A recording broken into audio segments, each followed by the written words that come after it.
Председателе, почитувани колеги пратеници, почитуван премиер, почитувана македонска јавност. Изборот за член на владата се случува во период на општа кризна состојба во нашава држава.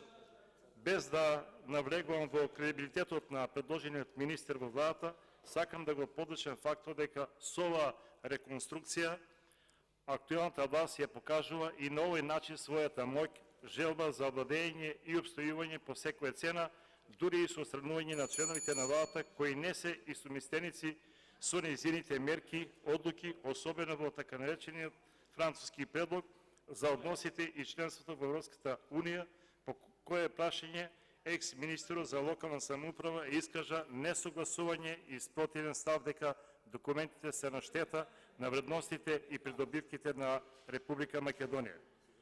Но така владее актуелното мнозинство ден за ден, отстранувајќи ги своите неистомистеници и личности кои настојуваат да го заштитат унитарниот карактер, интегритетот и националните придобивки на земјата. Се наметнува тезата дали е потребна темелна целосна реконструкција во редовите на актуелната власт. Секако дека одговорот е потврден.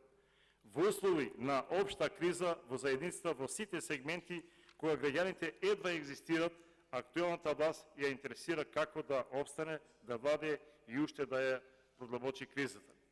Енергетската криза е изострена до крајни граници, нема топлинска енергија во здравството, учениците се смрзнуваат во учениците, се препорачува работа од дома, македонски шуми се без дрва, не испоручуваат на граѓаните дрва на време, иако имат ги уплатено истите. Опаѓа економската моќ, секојдневно растат и не се контролираат цените на основните животни намирници, кои граѓаните не се во состојба да ги купат. Тешко екзистират семејствата, се најавуват нови покачувања на струјата, енергенците, основните животни намирници. Безработицата е присутна особено во руралните средини и тие што работат не може да со своите примања да обстанат. Се полни само државната администрација, партиските вработувања.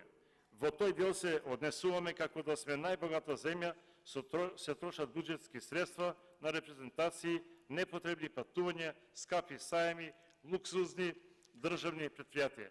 Сето тоа го плаќа граѓанинот и стопанство кое не може да го издржи тој товар, на што отворено укажува и Стопанската комора.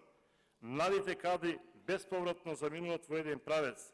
Паролите на власта за нивно вработување, искористување на знаењето и стручноста дефинитивно пропаднаа.